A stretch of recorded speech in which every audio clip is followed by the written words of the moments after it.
I'm going to preface this by saying that it's always good to speak after Walter Block, because then it makes anyone look moderate. It's always good. Now, when I first looked at this topic, I thought, well, I'm not sure how much is in here. And then I looked at it further, and I decided there was far too much in it. You couldn't really deal with all the myths of U.S. government benevolence, so I'll do an overview. One of the nice things about being a historian is that there's sort of license to look into anything that might shed light on a historical problem, to prove a fact, refute a proposed fact, sustain an interpretation, or to build a causal chain. An example is the famous book by Garrett Mattingly on the Spanish Armada, which came out, I think, in the late 1950s. Mattingly had to look at metallurgy and ballistics. He wanted to find out if the cannon were available in 1588 were any good, if the Spaniards or the English had, and he found out they weren't that good. Well, this, of course, has an effect on naval tactics, whether they worked very well or what tactics could be used, and, of course, he builds this into his discussion of the Spanish Armada. So historians are always bringing in theory, information from other fields, the natural sciences or the social sciences, such as they are. So let's say a historian finds out there's an economic boom followed by an economic collapse. He'll want to bring in from the outside economic theory. Now, if he's lucky, he'll bring in the right economic theory and try to explain what Rothbard calls the cluster of errors. Why should all these businessmen who are supposed to be after all, in the business of forecasting correctly, why do they suddenly find themselves misled in so many, such great numbers? And so you need a causal theory for that. Another area historians get into, of course, in the course of trying to bring some order to what has happened in the past, is the area of Weltanschauungen, worldviews, ideologies, generally speaking, history of ideas, and, of course, myth. Now, there used to be a popular perception that myth is an untrue story. A myth is sort of a lie. Well, this isn't exactly right. I mean, the ancient Greeks didn't believe that there was actually a guy named Perseus who went around cutting heads off gorgons. But there was some point to the story. It was supposed to illustrate some moral truth. So myth is not necessarily an evil, at least maybe in the private sector. In any event, you have to be aware of worldviews, underlying ideas in civilizations, in particular societies, and it may explain sometimes why people did what they did. They make assumptions that we think are wrong, or doubtful, or we don't share. Now, Oswald Spengler, who's a very interesting historian, had some really, I think, some interesting insights, at least, which are at least worth thinking about. He argued, for instance, that the Egyptian worldview was such that they didn't need perspective drawing. He thinks they could have technically drawn lines converging and created the idea of perspective, but they didn't want to do that. And similarly, he argues that the ancient Greeks, not having, in his view, a real notion of nothingness, didn't invent zero, which kind of handicapped how far they would get in math. Whereas the Hindus, who did have a notion of nothingness, or the void, could invent zero, which then the Arabs helpfully brought to Europe, and we could do a lot more math with this idea of zero. Now, this may be true or untrue, but it's an interesting hypothesis suggesting how worldview might affect what people do. Now, there's been a controversy involving William Alvin Williams, revisionist historian, who argued in The Tragedy of American Diplomacy, published 1959, reprinted in 1962, that by the time the Cold War was available to have, most American policymakers had turned the idea of an open door for American investments abroad and export markets into an ideology. It had become such a working assumption, they don't go around mentioning it every day at lunch. Now, they do have to bring a guy in who doesn't think in these terms, so there are documents in which someone like Stimson goes to Truman and explains to Truman the importance of the open door. Okay.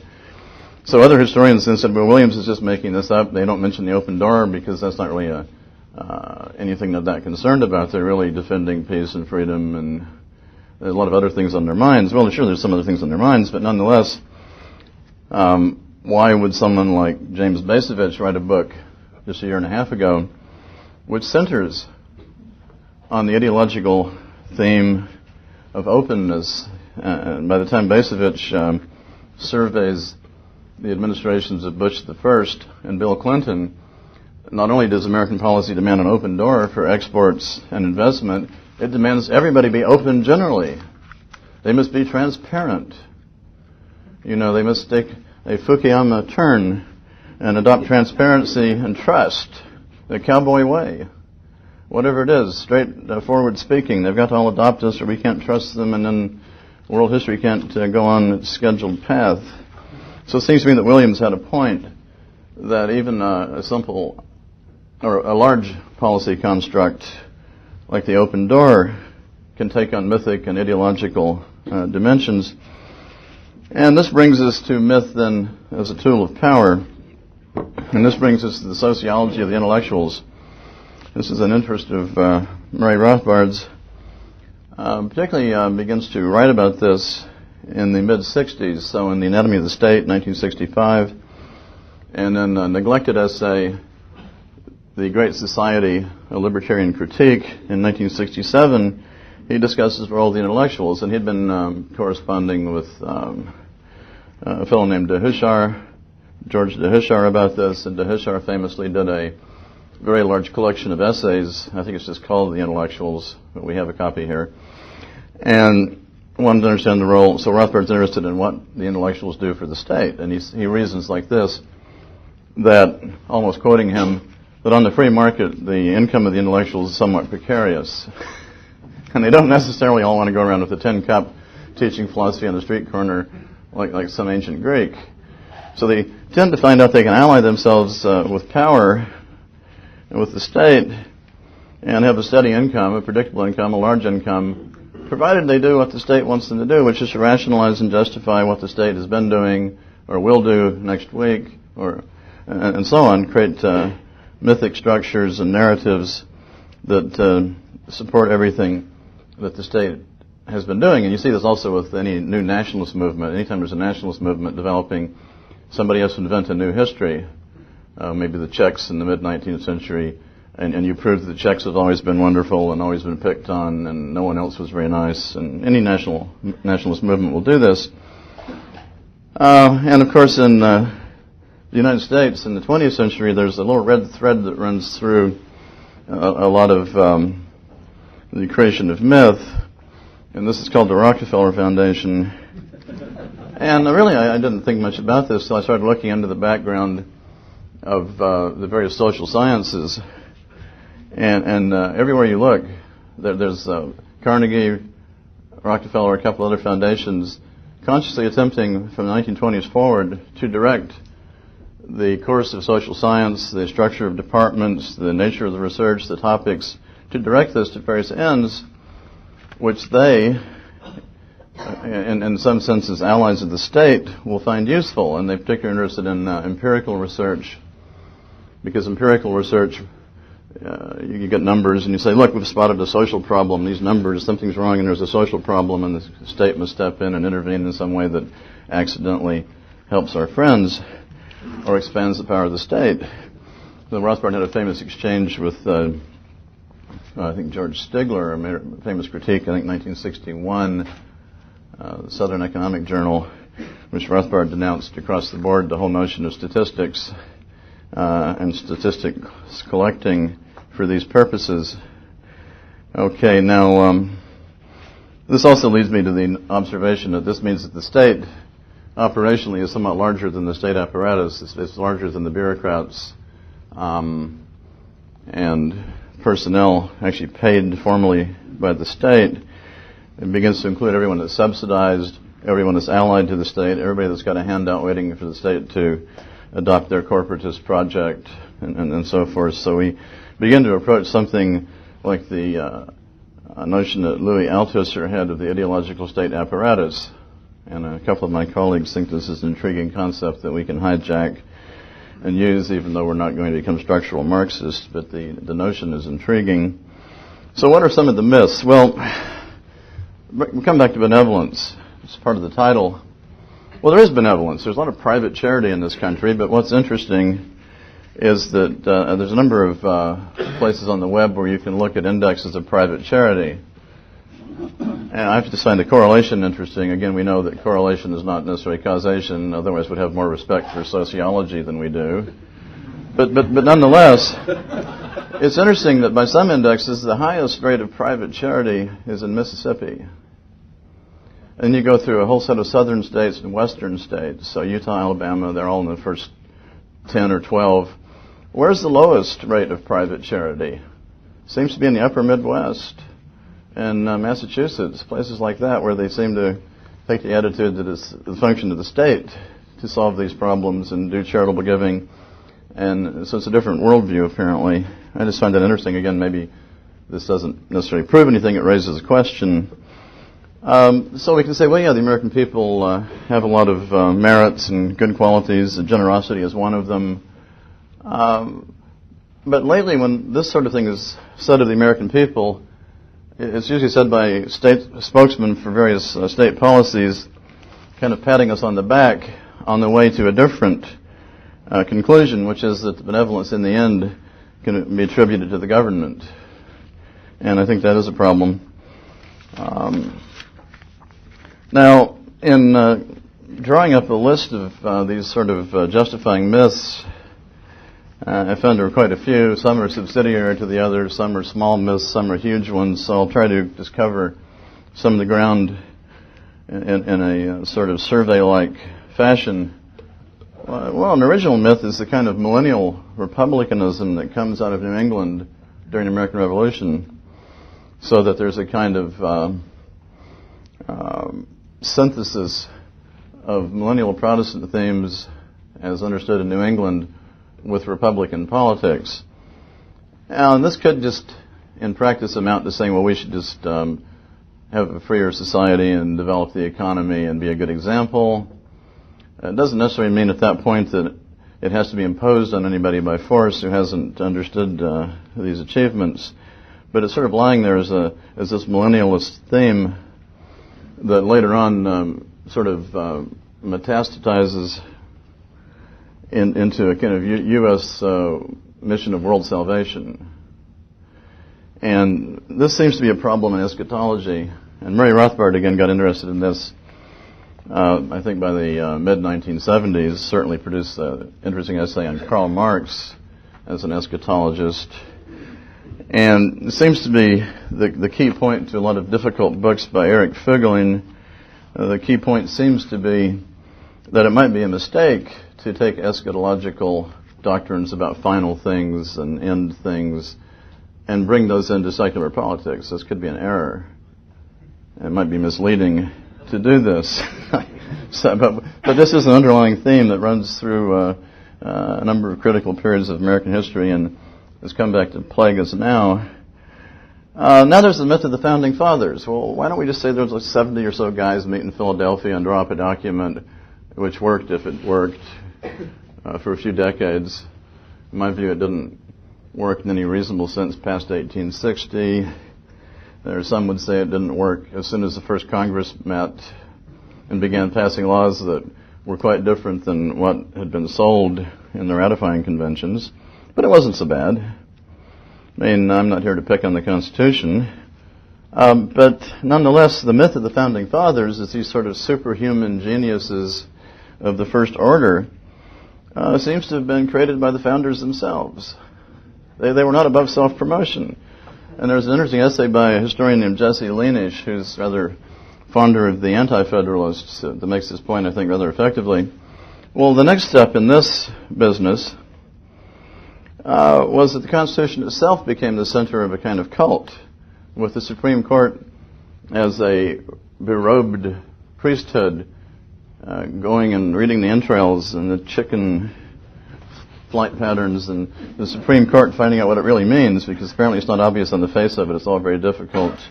Even when it says Congress shall make no law, this is very complicated, and you have to find out what it actually means, which, that kind of thing. And writers as different as William F. Williams and Hannah Arendt have pointed out that the Constitution has kind of functioned as a kind of big secular myth sort of a substitute for an established church. But unfortunately, the myth doesn't actually seem to it's not a preservative myth. Having this myth of the Constitution doesn't sort of keep the Constitution frozen in amber with only one set of interpretations, because it's been transmogrified into a living Constitution. So the myth isn't even very useful in preserving the thing. It just becomes a big fallback explanation or excuse. It's sort of like some of the writers in the 1940s didn't want to deal with the concept of sovereignty, so they said, well, maybe the Constitution is sovereign. Well, I don't find that very helpful. Just another odd claim. And Murray Rothbard spotted this in his essay on the anatomy of the state. He cited the book by Charles Black, and Charles Black was, of course, a modern liberal who thought everything was going on was fine and was good. But Charles Black, in his book on the Supreme Court, gave away the game when he said the role of the Supreme Court is simply to take whatever the President and Congress have been doing lately and then sanction it and find it in the Constitution. So the role is simply to justify it. Now, this leads me on to the another myth, of course, is part of the constitutional myth, is the rule of law. Well, I'm hearing a lot lately about the rule of law. This has become a kind of neoconservative trope, figure of speech. We have the rule of law. This qualifies us to go around the world imposing it on those who are unlucky enough to not have it yet. Now, if you look at the book by Paul Craig Roberts, and I think it's Robert Stratton, we don't seem to have the rule of law. It's been eroded massively for decades, all through this century. The erosion is actually more rapid, but less advertised under Republican administrations, which is interesting. So that book seems to belie this notion. What we've got is a Benthamite notion of instrumental law. The law should be streamlined so that people in power can accomplish whatever they have to accomplish. This is basically what we have. So the rule of law is another huge myth that needs a little reconsideration. Now this leads me on to the civic religion. Now again, we had something like this coming out of New England and some other of the enthusiasts in the American Revolution, but it didn't get very far. I mean, the nearest guy we had to Rousseau was probably Benjamin Rush, and he just couldn't put across the idea of a kind of totalitarian Republican educational system at that time. This really had to wait for Lincoln and the consolidation of federal power and the closing off of certain options that people had thought were open. And then we began to have a larger array of national holidays. And during the Cold War, the holidays kind of peaked. As part of the Cold War enthusiasm, the holidays were actually celebrated. But now, I don't know, how many people take these holidays very seriously? What's the 4th of July? Well, it's the government's birthday. It's a day off of work. It's firecrackers and hot dogs and barbecue. I don't know, sports. Doesn't seem to have the meaning that it had as part of the civic ritual, the civic religion. When I say civic religion, of course, I'm referring to a notion in Republican theory as expressed by Rousseau and some of the French revolutionists and occasionally some Americans, that we have to consciously go around inculcating these values that involve political participation as the highest good and defining freedom as participation. This is already covered by Benjamin Constant in the 19th century, pointing out that the liberty of the ancients was impossible in the modern world. And I find a very good discussion of this in Ralph Raico's dissertation and some articles he wrote dealing with Constant's evaluation of these claims by the Republican enthusiasts during the French Revolution. In the event, if participation made us free, why aren't people voting? I mean, there's an interesting prediction by Richard T. Ely, the famous progressive economist.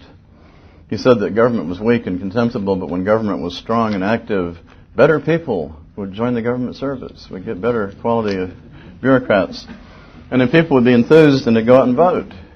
Well, I think using the empirical methods that he favored, we can probably question whether this has worked that way, whether people are more enthused about participating, whether participation seems to them to be the key to their sense of freedom.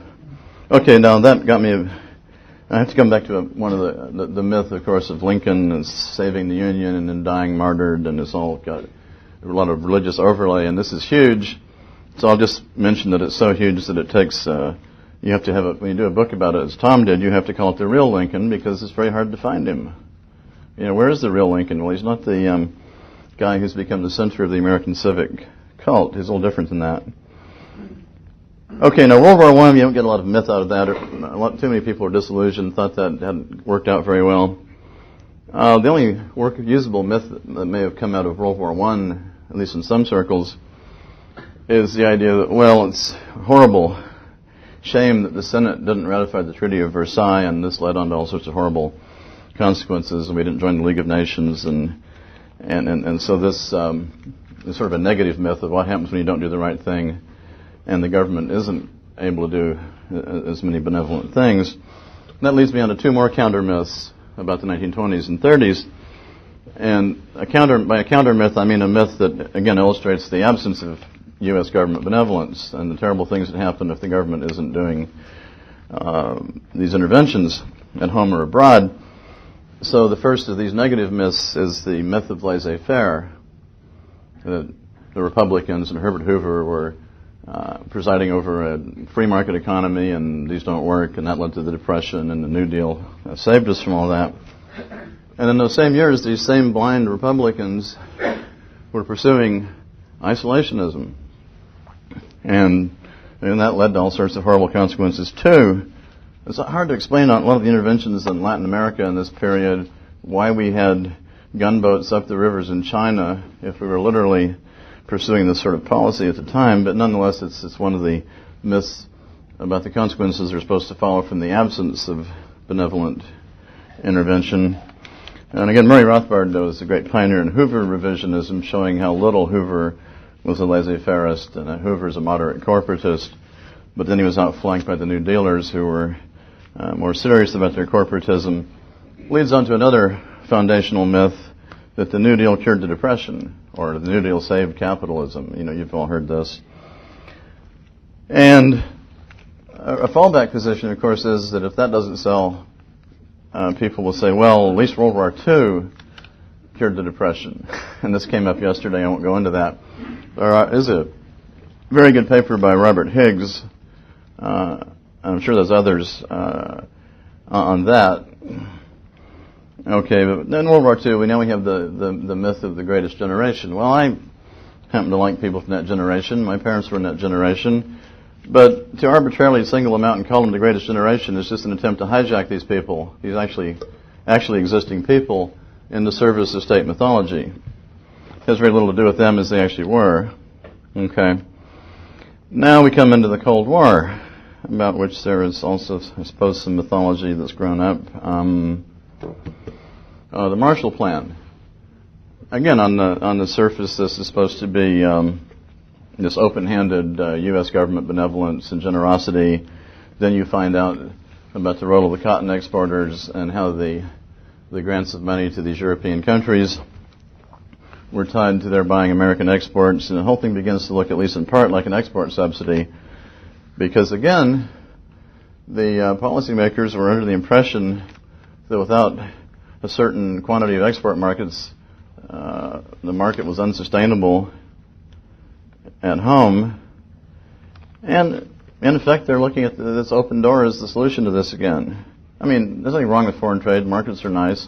But the idea that you have to go to some extra effort to find them, and it's the job of the government to go out and find your markets for you, seems to me to be odd. I had a professor of economic history at the University of Florida about 1973. He was from the north of England, and he has had kind of a practical outlook. And he would tell us, and this is back when this idea probably was a little bit new, hadn't gotten out. And he said that foreign aid, generally, again, it tends to be just an export subsidy, but foreign aid generally does far less good, always does far less good than tourism. And everybody denounces tourists now, but the tourists at least are giving money to real people. It actually goes into the economy. It's not being siphoned off from one class of bureaucrats to another. I mean, somebody wants to find foreign aid as taxing poor people in the United States to give money to rich politicians in third world countries. so again, the benevolence is somewhat in dispute. Now, I think Dr. Block alluded to this in terms of his strategy for arguing with people on the left and the right. And this has to do with the way people compartmentalize so that they mythically believe that the welfare state and the warfare state aren't connected. It's not the same state. And Alvin W. Goldner, the left-wing sociologist, made this point in 1971, talking about the welfare-warfare state, and that it was odd that people thought these were separate categories, and so all of his friends who were sociologists didn't necessarily like the foreign policy, but they loved the welfare state at home, didn't see it as a unity. I don't know if he borrowed the phrase from Rothbard, because Rothbard has already used this language in 1967. I'm not sure the ultimate source of this terminology. Chodorov says something like this much earlier. So now we come back to the beginning, sort of a myth of the eternal return. We come back to our first myth, which is the kind of world mission that the Puritans already have in mind during the American Revolution. And now we hear this in various flavors from all the defenders of the present policy, who we can roughly call neocons. There's a kind of pagan Republican classical variety favored by people like Mr. Ledeen, Mr. Kaplan, and a number of other people who believe we have to model ourselves. The ideal role model for the United States is the Athenian Empire, somehow. Because after all, the Spartans were sort of narrow and, bad people. Didn't believe in transparency, trust, or the Roman Empire. And of course, very important for many of the writers is the British Empire. This is really the ultimate role model. And I did a column on this. I don't think I've got time to go into that one. I did a column in July on anywar.com about the myth of the benevolent hegemon. And I thought, well, this is sort of boring. People may not really like this topic. And was summarizing a paper by Isabel Greenberg, who talks about how the whole idea of benevolent hegemon is a mythic structure. Talks about the water metaphors and the kind of religious metaphors that intrude in the international relations writers who believe in this theory. And lo and behold, a couple days ago, Cubby Owens, or what is it, McCubbin Thomas Owens, some of us call him Cubby, did an article in National Review Online in which he says, well, we are the benevolent hegemon. And then he proceeds to talk about how he was just speaking with Thucydides the other day, and the ancients told him, because the Straussians are always channeling the ancients, and you have to have a benevolent hegemon, otherwise the sun will disappear. He didn't say that, but, the world will just go to hell, and it took on mythic proportions. And he does deduce the Athenian Empire and some other things. So we're back in mythic terrain. And I suppose that's enough myth for one talk. So I'll close.